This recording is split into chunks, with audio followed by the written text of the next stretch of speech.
malade aussi. Il court plus vite que toi. Toi, tu n'es pas très sportif. Quand il va passer devant toi, qu'est-ce que tu vas faire? Amen. Comme ça, quand il va tomber, toi, tu vas... Parce que toi aussi, tu dis, moi aussi, je suis malade. Pourquoi c'est celui qui doit être guéri? On ne sait pas quand est-ce que l'ange... C'était sans pitié. Quand est-ce que l'ange va venir? Peut-être qu'on ne sait pas quand. Donc, moi, je vais faire... Et d'autres venir avec peut-être quelqu'un, vous voyez ce homme ici paralytique, il dit que moi, je suis seul. Vous voyez, d'autres, peut-être, ils ont la famille. Son papa avait 10 enfants. Ses enfants avaient encore 10. Donc, ils sont là pour aider leurs frères. Dès que l'eau va bouger, ils vont le porter pour aller le jeter là-bas. Ils vont empêcher les autres de jeter leurs malades. Donc, c'était la compétition comme ça. Mais lui, il était seul. Qui va aller? Donc, le temps qu'il arrive, on avait déjà jeté quelqu'un d'autre. Et puis, si tu plonges le deuxième, tu n'étais pas guéri. Donc, c'était sans pitié parce qu'on cherchait. Il y avait la bagarre. C'est ça maintenant. Mais beaucoup vont dire, mais pourquoi on a appelé ça alors maison de la miséricorde? Puisqu'il n'y avait pas de pitié, il n'y avait pas de miséricorde là-dedans. Les gens se battaient et puis parfois, vous voyez que l'eau bouge. Mais peut-être ce n'était pas un ange, c'était quelqu'un juste qui est tombé dans l'eau. Et toi tu vas plonger, tu voyais qu'il y avait l'eau qui bougeait. Donc c'était difficile, donc ces gens-là souffraient. C'est pourquoi cet homme-là depuis 38 ans, il était là, il n'a pas réussi. Vous voyez que c'était sans pitié, personne ne s'occupait de personne. Donc c'est comme ça que tu dois savoir, mes bien-aimés, que dans ce monde, souvent c'est comme ça. Il ne faut pas croire que les gens vont toujours avoir pitié de toi. Les gens vont toujours venir vers toi. Les gens vont toujours venir avoir compassion de toi. Non. Il faut que tu puisses regarder plutôt au Seigneur Jésus-Christ. C'est pourquoi ici, la maison de miséricorde, Bethesda, on dit que pourquoi on a appelé ça comme ça? Puisqu'il n'y avait pas de pitié là-dedans. Il y avait des bagarres, il y avait des compétitions, des rivalités, de ceci, de cela. Et celui qui était guéri se moquait de vous. Vous dites, ah, moi je suis guéri, vous restez là-bas. Bonne chance. Moi j'ai retrouvé ma santé maintenant. À vous qui vous moquiez de moi, moi j'ai plongé aujourd'hui le premier. Donc il n'y avait pas de compassion, il n'y avait pas de pitié, il n'y avait pas de miséricorde. Mais on appelle ça la maison des miséricordes. Il faut savoir que ce qui fait la valeur d'une maison, ce n'est pas les murs de la maison, c'est la personne qui habite dans la maison. Alléluia. C'est là que tu vas comprendre. Pourquoi on a appelé ça maison de la miséricorde? La miséricorde, c'est différent de la loi. C'est différent. Vous voyez? De la loi. C'est différent des ordonnances. C'est comme la grâce. C'est comme la pitié, la grâce, la pitié, la miséricorde. C'est dans une même famille. Maintenant, la loi, la dureté, c'est dans un autre endroit. Maintenant, on a appelé ça la maison de la miséricorde parce que la miséricorde, ce n'est pas un sentiment. La miséricorde, c'est quelqu'un. Jésus-Christ, la Bible dit que Moïse est venu avec la loi, nous dit Jean chapitre 1. Mais on dit que Jésus est venu avec la grâce. Lui, il a la miséricorde. Il est la miséricorde. Voilà pourquoi Jésus ne disait pas que j'ai du pain pour vous. Il disait que je suis le pain. Il n'a pas dit j'ai de la lumière pour vous. Il disait je suis la lumière. Il n'a pas dit non, je vais vous montrer un chemin. Il dit que non, je suis le chemin. Alléluia. Donc ici, la miséricorde, ce n'est pas un sentiment ou une émotion. La miséricorde, c'est quelqu'un. Quand on a appelé ça maison de la miséricorde, c'est parce qu'un jour, la miséricorde fait chair, qui s'appelle Jésus-Christ. Lui, il aura pitié de ce paralytique. Il viendra entrer dans cet endroit-là. Et quand lui va pénétrer dans cet endroit, ça va devenir la maison de la miséricorde. C'est pourquoi quand Jésus est arrivé dans cet endroit, la miséricorde est arrivée dans cet endroit-là. La pitié est arrivée dans cet endroit. Il est venu faire du bien. Lui, il avait pitié de cet homme qui était seul. Il n'y avait personne pour l'aider. Les gens étaient sans pitié. Les gens ne le regardaient pas. Les gens n'avaient pas de miséricorde envers lui. Mais la miséricorde fait chair est arrivée à côté de lui. Il est arrivé chez lui pour dire que la maison de la miséricorde est là parce que le propriétaire de la maison qui s'appelle la miséricorde, Jésus-Christ est arrivé.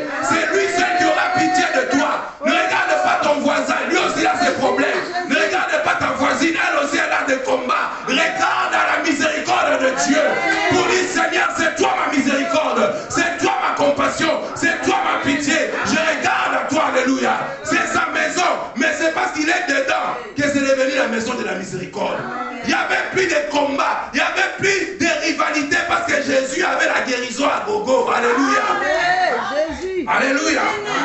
La miséricorde est arrivée. Jésus est allé vers cette personne. Mais même la miséricorde, c'est comme la grâce. C'est-à-dire que c'est une faveur non méritée. C'est quelqu'un qui a eu pitié de toi. Tout simplement, cet homme, Jésus a eu tout simplement pitié de lui. Il y avait beaucoup de malades, il y avait beaucoup de paralytiques. Mais il est allé chez lui. Jésus viendra chez toi. Il va aller directement dans ta vie. C'est pourquoi dans ta maison, dans ta vie, qui est ta maison, il faut que la miséricorde habite en toi. Amen. Tu es la maison de Dieu. Alléluia. Amen. Paul nous dit que ne savez-vous pas que votre corps est le temple du Saint-Esprit qui habite en vous. Amen. Donc tu es la maison de Dieu et la miséricorde de Dieu vient en toi. Tu n'as pas besoin de faire des compétitions avec tes voisins, tes voisines. Tu as besoin de crier à la pitié de Dieu, à la miséricorde de Dieu, à la grâce de Dieu. Et Jésus-Christ est la grâce. Vous savez, la personne qui a présenté Jésus-Christ, quand Jésus est arrivé, c'est Jean-Baptiste, n'est-ce pas? Il a dit, voici l'agneau de Dieu qui ôte le péché du monde. Mais Jean-Baptiste, ce nom-là qu'on lui a donné, Jean, ça veut dire l'Éternel a fait grâce. L'Éternel a fait miséricorde. L'Éternel a eu pitié. Donc il a présenté la miséricorde de Dieu. C'est pourquoi il dit que voilà, il faut le suivre. C'est lui, l'agneau de Dieu, qui aura pitié de vous. C'est comme ça, mes bien-aimés. Mais quand tu comptes sur les hommes, c'est comme ça que beaucoup de gens sont déçus. Parce qu'il a regardé aux hommes, aux femmes. Ici, il n'y a pas la compassion. Ici, il n'y a pas d'amour. Ici, il n'y a pas de miséricorde. Ici. Mais le frère à côté de toi, peut-être qu'il a des problèmes plus que toi. Amen. La soeur qui est à côté de toi, peut-être que là, si elle te raconte ses problèmes, peut-être tes problèmes sont petits. Mais toi, tu veux qu'il pense à toi. Lui aussi, il est venu avec ses problèmes. Toi aussi, tu es venu avec tes problèmes. Alors, cherche à ce que la miséricorde faite chère, Jésus-Christ, soit dans ta maison. Amen. Tu es le temple de Dieu. La miséricorde est entrée dans ces lieux. Ce n'était pas l'endroit qui s'appelait comme ça, c'est parce que quelqu'un qui s'appelle la miséricorde fait chair allait entrer dans cet endroit pour amener la grâce, la miséricorde, la pitié de Dieu, pour avoir pitié de ces malades qui sont dans cet entretué pour chercher la guérison. Alors que Jésus était là à côté, il a prononcé de sa bouche seulement. Prends ton lit, tu n'as pas besoin de faire des acrobaties. Même si tu n'as personne pour aller te jeter dans l'eau, moi j'ai pitié de toi, moi je vais t'aider. C'est ça que tu dois savoir, mes bien-aimés, dans ta vie pour avancer. Il faut supplier l'Éternel. C'est ça. Père, tu es, Seigneur, je suis seul. Je n'ai pas de recommandation. On ne peut pas me pistonner. Tu as le plus grand piston dans ce monde. C'est Jésus-Christ qui peut te pistonner. C'est lui qui peut pousser tes dossiers. C'est lui qui peut avoir pitié de toi, c'est le Seigneur. Amen. Maison de la miséricorde. C'est parce que la miséricorde est dans cette maison que ça s'appelle comme ça. C'est pourquoi on a donné ce nom-là. Parce que la miséricorde allait arriver. Il n'y avait pas la loi. Vous savez, la loi, c'était il faut faire comme ça, il faut faire comme ça, il faut faire comme ça pour recevoir. C'est ça la loi. Mais la miséricorde et la grâce, on te donne parce qu'on a pitié de toi. On ne te demande pas qu'il faut, il faut. Jésus n'a pas dit à cet honneur, non, avec moi, pour être guéri, tu au lieu de plonger dans l'eau, maintenant tu vas aller courir. Non, non, non, non. Jésus a seulement parlé pour dire, lève-toi. Il n'y a pas de complications. Moi, j'ai pitié de toi. Je vois bien que tu ne peux pas courir. L'ange était sans pitié. Lui, il ne regardait pas ça. Lui, il savait, tant pis, si tu ne veux pas courir, tu ne sais pas marcher, tu ne vois pas, ce n'est pas son problème. L'eau a bougé. Cherche à débrouiller-toi. Mais la miséricorde venait de Jésus-Christ. Lui qui est allé jusque là où il y avait ce malade pour lui parler parce qu'il avait pitié de lui. Jésus a pitié de toi. Il y a des gens qui ont l'image de Dieu, qui a un bâton. Non, si tu as été essayé de pécher, Dieu va te frapper, frère. Dieu va te frapper. Il y a des gens qui imaginent que Dieu est comme ça. Avec un bâton pour taper, Dieu est un père. Jésus est venu nous dire, je suis venu vous dire, vous amener mon Père qui est aussi votre Père. Mon Dieu qui est aussi votre Dieu. Il dit, quand vous priez, ne dites pas Yahweh, Sabah, Yahweh, dites notre Père. Dites Abba, pour que vous sachiez que c'est un papa. Il ne va pas nous tuer. On dit qu'il châtie ses enfants parce qu'il nous aime. Mais il ne nous tue pas. Il nous châtie parce qu'il nous aime. La maison de la miséricorde. Soit dans ces personnes-là où la miséricorde de Dieu regarde. Mais si tu regardes aux gens, tu tu vas être déçu. Appelle la miséricorde de Dieu dans cette situation. Que ta vie est la miséricorde fait cher. Dieu va voir, tu n'as pas mérité ça. Tu n'as pas gagné ça, mais Dieu te l'a donné à cause de sa miséricorde. À cause de sa grâce. Ça, c'est la première maison. Bethesda, la maison de la miséricorde. Tu es le temple de Dieu. Il faut qu'il y ait la miséricorde de Dieu dans ta vie, dans ton corps, comme ce paralytique a eu la guérison dans son corps. Nous allons dans la deuxième maison. Nous allons lire dans Genèse. Parce qu'on parle beaucoup de Bethel. Mais la première fois qu'on a cité ce nom, c'était où? Genèse. Nous allons lire dans Genèse. Chapitre 28. Le verset 16 à 19. Nous sommes dans la deuxième maison, Bethel. Quelqu'un va nous lire. Genèse, chapitre 28, le verset 16 à 19.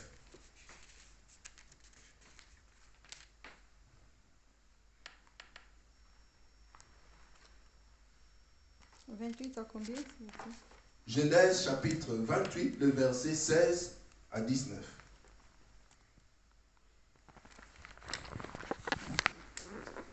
J'ai lu au nom puissant de Jésus.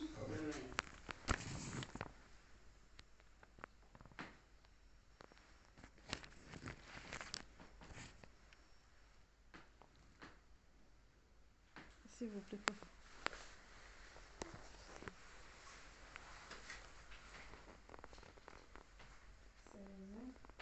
Jacob se révolta, il se dit, c'est certain, l'Éternel est dans cet endroit. Et moi, je ne savais pas. Il a eu peur et dit que cet endroit est redoutable. C'est ici que se trouve la maison de Dieu. C'est ici que se trouve la porte du ciel. Jacob se leva de bon matin, il prit la pierre dont ils avaient fait. Son oreille, il fit un monument, en versa d'huile sur le sommet. Il appela cet endroit Bethel. Je continue. Tu peux t'arrêter là. Amen. Amen. Amen. Voilà d'où vient le nom de Bethel. Première fois qu'on a cité Bethel. Amen. Ça vient de là. Jacob a fui. Comprenez bien. Jacob, on dit qu'il a volé les droits de naissance de son frère. Il n'a pas volé. Esaïe a vendu ça. C'est ça. Il a vendu parce qu'il a dit que je te donne du potage. Toi, tu prends, tu me donnes le potage, je te donne le droit de naissance. Tu n'as pas volé, tu as vendu. Et Jacob, il y a deux significations. Ça ne veut pas seulement dire voleur, non.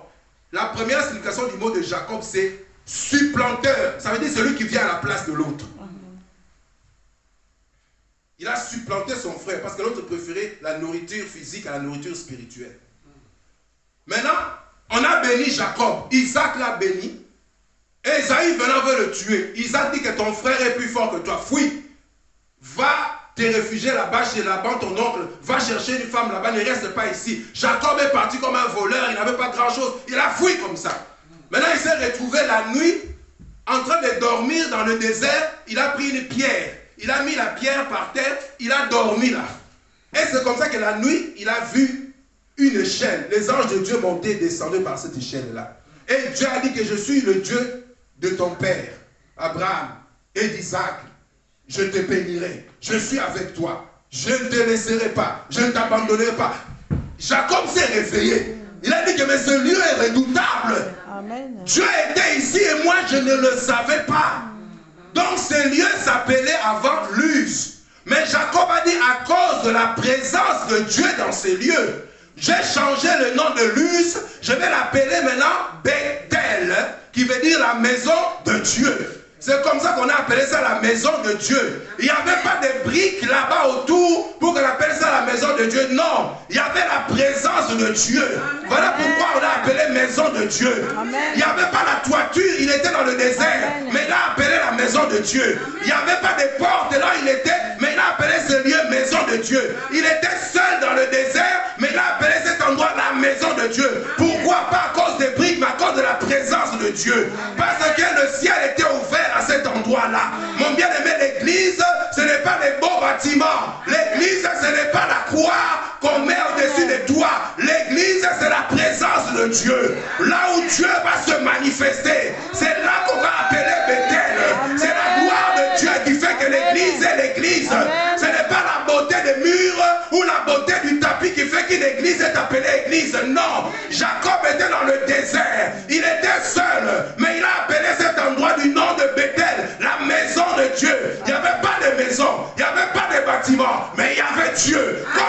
Dieu, il a appelé maison de Dieu. Après, mon bien-aimé, si la présence de Dieu est dans un endroit, on peut mettre les chaises autour, on peut mettre les murs autour de la présence de Dieu.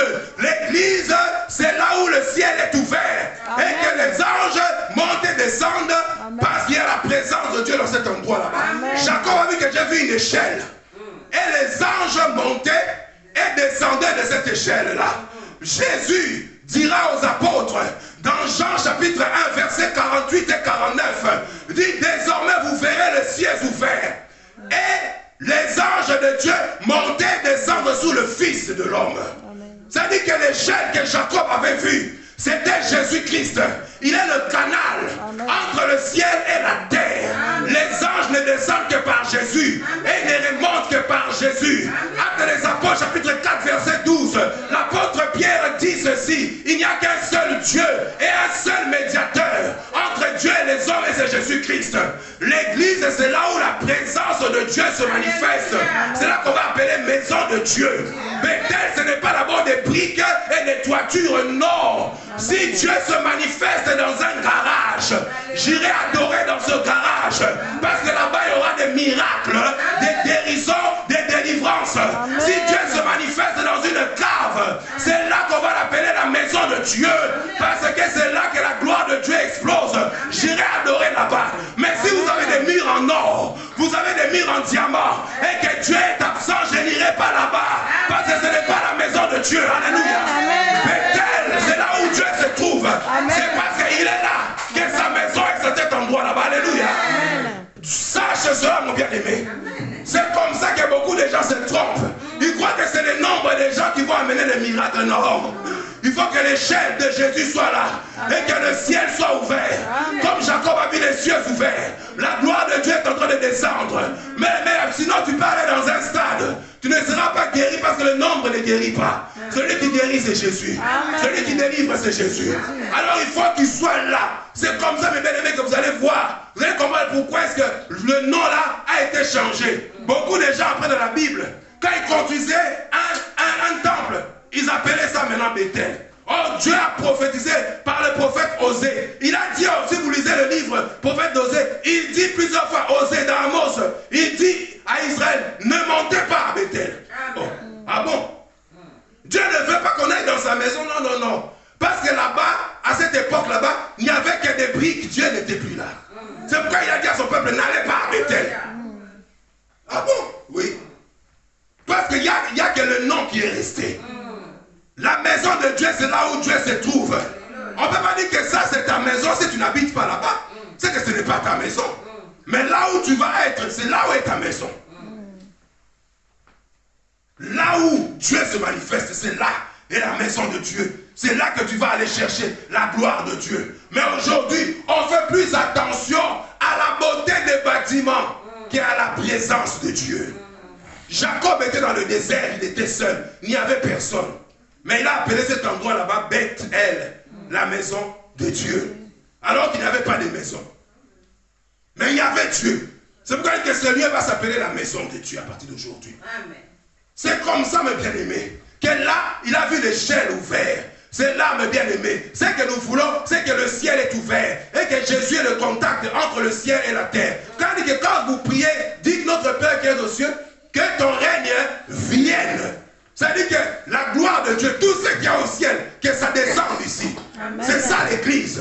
Dans l'église, c'est là où les malades sont guéris, les captifs sont libérés, les paralytiques marchent, les cœurs sont consolés. Si un païen vient dans la maison de Dieu, son cœur va être touché, il va accepter Jésus, il va se convertir. Un païen ne peut pas être à l'aise dans la maison de Dieu. Le Saint-Esprit va lui parler. C'est ça la maison de Dieu. Et il va recevoir le Seigneur. Il va dire, moi j'ai besoin de Jésus. Mais qui t'a parlé de ça? Non.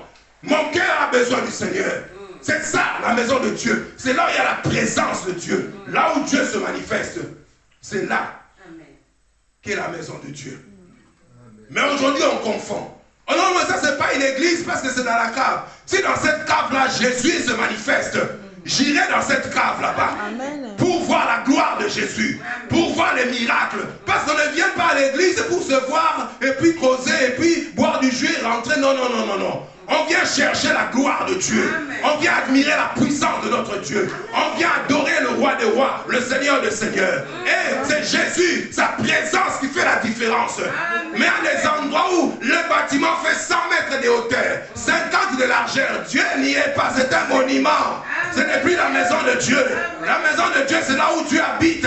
Mais quand Dieu n'est pas dans un endroit, ce n'est pas sa maison. C'est un monument. Il ne faut pas l'appeler l'église. Mais l'endroit où Dieu se manifeste, c'est là qu'est l'église. Actes des Apôtres, chapitre 2, la Pentecôte.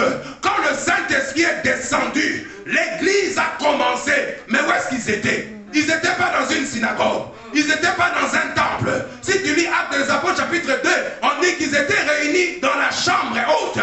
Quelqu'un avait donné sa maison pour que les apôtres se réunissent dans cet endroit-là. Mais comme la gloire de Dieu descendait dans cet endroit est devenu l'église de Jésus-Christ parce que l'Esprit de Dieu soufflait dans cet endroit. La chambre haute est devenue la première église.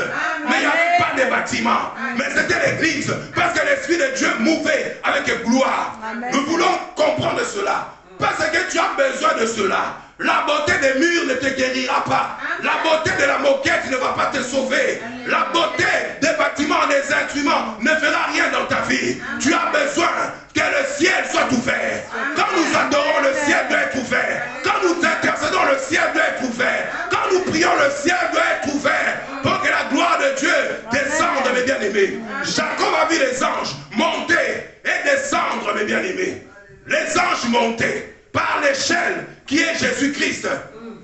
Sans l'échelle, les anges ne peuvent pas monter. Pourquoi les anges montaient? Ils montaient pourquoi? L'Apocalypse nous dit que les anges montaient avec des coupes en or. À l'intérieur des coupes, il y avait des parfums qui sont la prière des saints. Donc pendant que tu adores Dieu, pendant que tu pries Dieu, c'est comme un parfum. Maintenant, les anges sont dans l'église en train de récolter ton adoration, ta louange, comme un parfum. Et par Christ, qui est la connexion entre nous et Dieu, il monte pour amener ton parfum devant le trône de Dieu. Mais sans la présence de Dieu dans une église, de Jésus-Christ comme échelle, l'adoration ne peut pas arriver au ciel. Parce qu'il manque l'échelle. Les gens crient, ils ont des belles voix, mais ça ne monte pas. Parce qu'il faut que les anges prennent la coupe pour monter. Mais quand Christ est là, même si tu ne sais pas chanter, même si tu n'as pas fait l'école de solfège, même si ta voix est cassée, mais l'échelle est dans ta vie, qui réunit le ciel, alors les anges vont prendre le parfum, parce que ça vient de ton cœur, pour en faire monter ça devant le trône de Dieu. Voilà pourquoi les anges montaient. Et quand ils arrivaient devant le trône de Dieu, ils versaient le parfum. Quand on dit que les anges montaient et d'autres descendaient. Pourquoi les autres descendaient? Parce que quand Dieu maintenant reçoit le parfum que tu as donné, Dieu sent la bonne odeur. Il dit, qui a donné ce joli parfum? Dieu commence à chercher. Non, c'est ce frère. Oh, c'est cette soeur. On dit, non. Ça, c'est ce parfum. Je ne peux pas recevoir ça gratuitement comme ça. Je vais lui envoyer une bénédiction.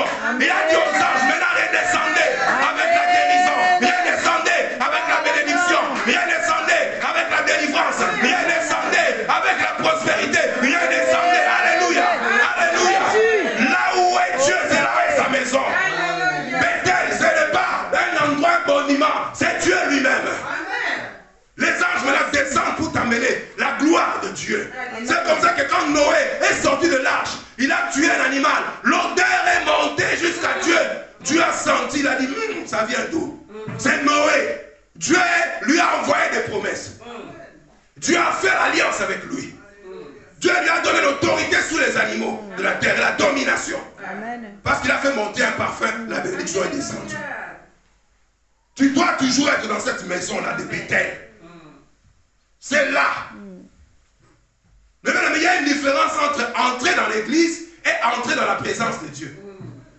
Entrer dans l'église, nous entrons par la porte là. Mais entrer dans la présence de Dieu, il y a une autre porte. Amen. Jésus dit, je suis la porte. Jean chapitre 10. C'est là que tu rentres. Apocalypse chapitre 4. Jean dit que j'ai entendu, j'ai vu une porte dans le ciel. Et j'ai entendu une voix qui dit, monte ici. Par la porte, il est allé dans les visions. Par Christ, il est la porte. Amen. Tu dois toujours entrer dans Bethel, dans la maison de Dieu. Là où Dieu se trouve. Là, il va changer tout. Il y a un de mes enfants qui m'a témoigné un jour. Il m'a dit, mais moi, je suis libre. Il disait, avant, j'avais la dépression, j'avais des problèmes. J'ai fréquenté des psychiatres, des psychologues. Ma dépression était là. J'ai bu, j'ai fait tout. Ma dépression était là. J'ai été faire de la relaxation. La dépression était là. J'ai fait du yoga. La dépression était là. Mais aujourd'hui, je suis complètement libéré. J'ai dit, oh, mais à quel moment je n'ai pas encore prié pour toi? Elle dit que non, l'autre jour, avant que tu prêches, pendant qu'on était en train d'adorer Dieu, la présence de Dieu m'a délivré. Amen. Alors, on va acclamer le Seigneur quand même. Acclamons le Seigneur correctement. Il a délivré des années de dépression, étaient terminées à cause de la présence de Dieu. Pendant l'adoration, la dépression a disparu. On a de payer des psychologues, des psychiatres, tu vas te ruiner. Amen. C'était fini, elle dit que j'ai maintenant la joie du Saint-Esprit. Tu dois entrer dans l'église, mais tu dois entrer dans la présence de Dieu. Ton Bethel, c'est la maison de Dieu. Amen. Ta troisième maison, ça s'appelle Bethléem. Nous allons lire cela. Comme ça, vous voyez d'où ces choses viennent. Nous allons dans le livre de Ruth. Ruth.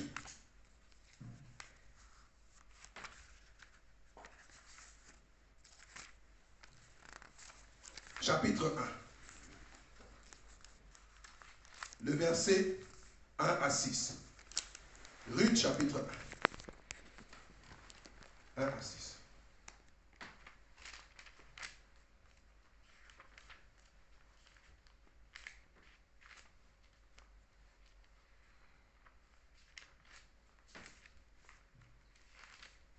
Ruth, chapitre 1. On a Josué, on a Juge et puis on a Ruth.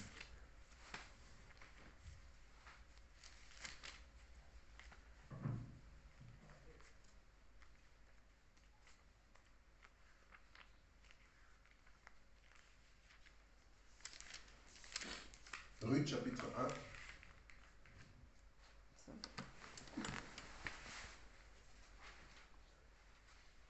Verset 1 à 6. Non, verset 1 à 6. Je lis la parole dans le nom de Jésus-Christ. Amen. Alors elle s'éleva, elle, ses belles-filles, afin de quitter le pays de Moab. En effet, ils avaient pris que l'Éternel était intervenu en faveur de son peuple. Et lui avait donné du pain. Elle partit de l'endroit où elle habitait, accompagnée de ses deux belles filles. Et elle s'est mise en route pour retourner dans le pays de Juda. Naomi dit à ses deux belles filles, allez-y, retournez, chacune dans sa famille, de votre mère. Que l'Éternel agisse avec bonté envers vous, comme vous l'avez fait envers ceux qui sont morts et envers moi. Que l'Éternel fasse trouver à chacune des repos dans la maison des maris. Puis elle les embrassa, elles se mirent à pleurer tout haut, et lui dirent, non, non, nous irons avec lui vers ton peuple. Naomi dit, retournez chez vous, mes filles. Pourquoi viendriez-vous d'avoir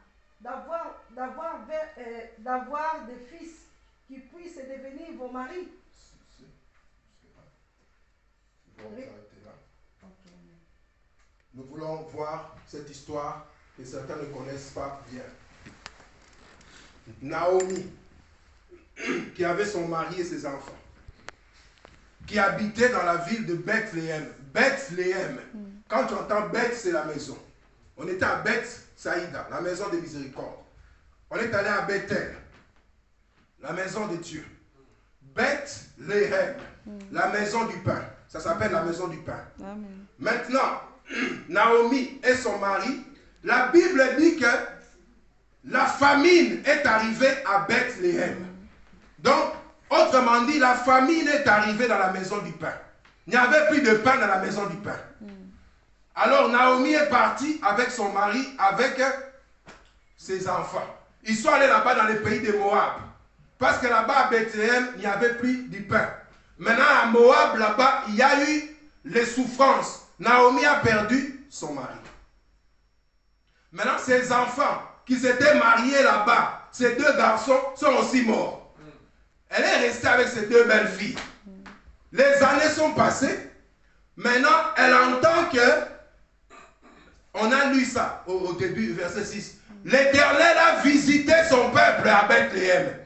Et il est écrit que Dieu leur a donné du pain. Pourquoi on a seulement dit du pain? On pourrait dire la viande. Il a donné la prospérité. Mais Ruth dit que l'Éternel leur a donné du pain. Maintenant, quand Naomi a entendu que l'Éternel a visité son peuple à Bethléem, elle leur a donné du pain. Elle a dit à ses belles filles, vous restez ici. J'ai appris là-bas qu'on a visité Bethléem. Le pain est arrivé. Je vais retourner dans la maison du pain. Mon bien-aimé, ce n'est pas parce que Dieu n'a pas encore fait quelque chose que Dieu ne va pas le faire. Je répète encore. Bethléem, ça s'appelle la maison du pain. Amen. Maintenant, à un moment donné, il n'y avait plus de pain dans la maison du pain. Mais les noms que Dieu donne sont des noms souvent prophétiques. C'est-à-dire que ça annonce pas ce qui est en train de se passer maintenant, mais ça annonce ce qui se passera plus tard. Amen. Voilà pourquoi, mes bien-aimés, il faut que tu sois dans une maison de la patience. Amen. Bethléem, c'est une maison où tu patientes pour ton avenir. Amen. Parce que ton avenir est entre les mains du Seigneur lui-même. N'est-ce pas? C'est comme ça qu'il dit, je connais les projets que j'ai sur vous. C'est qu'on connaît, n'est-ce pas, Jérémie chapitre 29, le verset 11. Projet de paix et non de malheur, afin de te donner un avenir et de l'espérance. Comme Bethléem était la maison du pain, ça veut dire que le pain allait venir. Tôt ou tard, le pain allait venir. Mais pour que le pain arrive dans une boulangerie, qu'est-ce qu'il faut? Mais il faut que les boulangers viennent d'abord travailler. Il faut laisser le temps au boulanger de travailler. Il va se lever la nuit, il va aller faire du pain. Il va aller commencer à préparer toute la nuit. Préparer pour que quand tu vas venir le matin, le pain soit déjà prêt. Mais il faut lui laisser le temps. Il ne faut pas aller dans la boulangerie à n'importe quel moment. C'est comme ça que Bethléem, la maison du pain, ça annonçait que le pain allait venir. Mais le meilleur pain, ce n'est pas ce que tu vas manger aujourd'hui et que demain, ça sera fini. Le meilleur pain, c'est Jésus-Christ. C'est pourquoi dans l'évangile de Jean, il dit, je suis le pain de vie. Amen. Bethléem, c'est la maison du pain. Amen. Ça annonçait déjà. Dans le livre du prophète Michée, chapitre 5, le verset 1, Michée prophétise, il dit, et toi, Bethléem, Ephrata, tu es la plus petite des tribus d'Israël, mais de toi sortira un fils qui dominera sur Israël. La domination sera sur lui depuis toute l'éternité. Il a l'activité qui est là. Il était en train d'annoncer que de la maison du pain sortira le pain. Mais il faut être patient pour attendre, le pain arrivera. Le pain viendra. C'est pourquoi entre Michée et Jésus, il y a 600 ans. Il a prophétisé 600 ans que dans la maison du pain, le pain va arriver. Les gens ont dit que la maison du pain, où est le pain de vie? Où est celui qu'on a appelé le pain de vie? 100 ans sont passés, rien. 200 ans, rien. 300 ans, rien. 400 ans, rien. 500 ans, rien. 600 ans. Un ange est arrivé pour dire à Marie, toi, tu vas enfanter un enfant. C'est lui le pain de vie. Mais Marie est partie avec Joseph à Nazareth. Or, c'était Bethléem. La maison du pain, c'était Bethléem, pas Nazareth. C'est comme ça que Dieu a touché l'empereur Tibère pour qu'il fasse un recensement. Et lui, il a annoncé à chaque personne de retourner dans son village natal pour le recensement. Il ne savait pas qu'il devait accomplir la prophétie de Michée. Marie et Joseph ont quitté Nazareth parce qu'ils sont de Bethléem.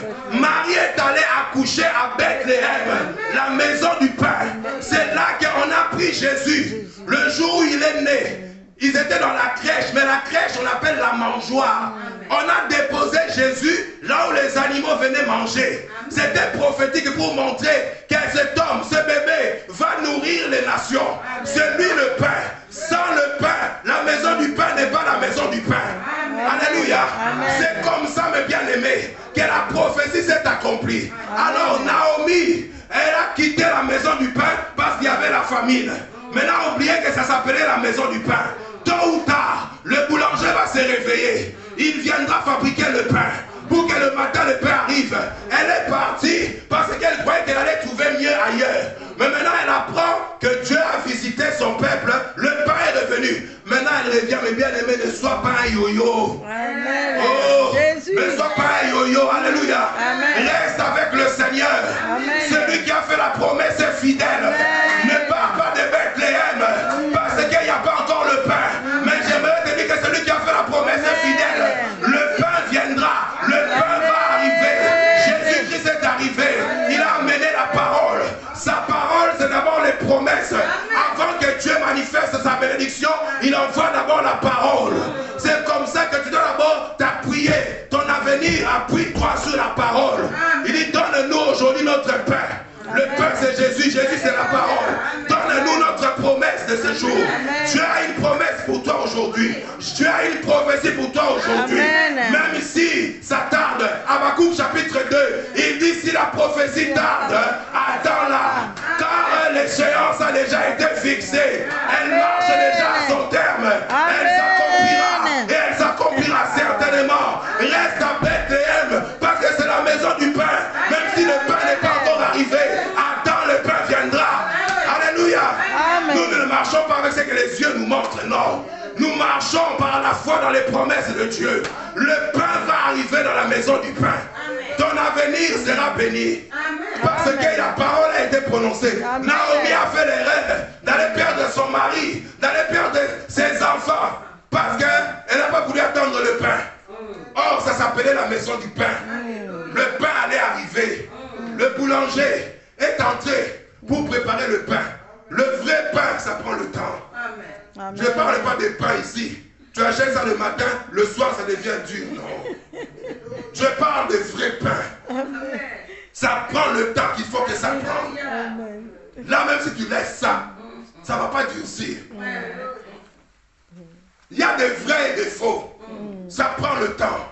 Donc le boulanger prend le temps de préparer le pain. Dieu est entré dans la maison du pain. Il est allé te préparer le pain. Amen. Prends le temps d'attendre que le pain arrive. Ne sois pas comme les gens qui sont pressés, non. Sache que le pain va arriver parce que tu t'appelles la maison du pain. La promesse va arriver. Alors mes bien-aimés, ne cours pas après les gens qui ont un faux pain. Comme à Moab, ils ont mangé, mais la misère est arrivée là-bas. Maintenant le pain est arrivé de l'autre côté. Non, cherche à rester dans les promesses de Dieu. À rester avec le Seigneur. Même si les tribulations sont là. Mais sache que le pain viendra. La Bible dit quelle que soit la longueur de la nuit, le jour finira toujours par apparaître. La Bible dit dans les psaumes, avec la nuit il y a des larmes. Mais quand il y a les jours, la joie aussi va apparaître. Alléluia, le pain va arriver, le pain va arriver. Même si aujourd'hui tu marches à pied, mais les promesses de Dieu sont là. La prospérité de Dieu arrivera. Même si aujourd'hui tu es dans la pauvreté, le pain de la richesse viendra. Parce que tu as les promesses de Dieu qui sont en toi. Bethléem, le pain arrivera. Le pain viendra, tu es dans la maison du pain de l'abondance. Alors reste là, laisse à Dieu le temps de faire le pain, de préparer le pain pour toi. Cherche les gens. Aujourd'hui, on a fait l'erreur de dire aux gens, ah, tu veux te marier, tu veux faire des affaires. Cherche quelqu'un qui a des moyens. Cherche quelqu'un qui a des millions. Cherche les non, cherche quelqu'un qui a le pain. Amen. Il a les promesses de Dieu. En lui, il a les promesses de Dieu. Alléluia. Rachel n'a pas regardé Jacob comme un mendiant. Parce qu'il est venu chercher une femme sans dot, avec des babouches. Il a fui la maison d'Isaac. Non, elle a regardé Jacob comme celui qui a reçu l'imposition des mains d'Isaac. Oh, la pluie de Dieu est sur Jacob. Il deviendra le futur Israël. La bénédiction était sur lui. Tout ce qui touchait se multipliait. Amen. Il est venu pauvre. Il est ressorti multimillionnaire de la maison de Laban. Parce qu'en lui, le pain allait arriver. Ceux qui ont regardé Joseph comme un prisonnier, comme quelqu'un qui est jeté dans la prison, qui est loin de sa famille, c'était une erreur. Parce qu'en lui, il y avait la promesse des étoiles. Il y avait la promesse de l'élévation. Il y avait la promesse de la gloire. À un moment donné, le pain est arrivé. Pharaon a parlé. On a sorti Joseph de là où il était. Il est devenu gouverneur de tout l'Égypte. La gloire de Dieu est arrivée. Le pain viendra. Alléluia. Le pain va arriver. Ne te fie pas à ce que tu vois aujourd'hui. Dieu est le maître des temps et des circonstances. Il va changer les choses. Le pain va arriver. Ne sois pas comme les gens qui fuient. Le Seigneur, il attend quand ça revient, il revient. Non, non, non, non. Nous resterons à Bethléem. Amen. Parce que c'est la maison du pain. Amen. C'est la maison du pain. Alléluia.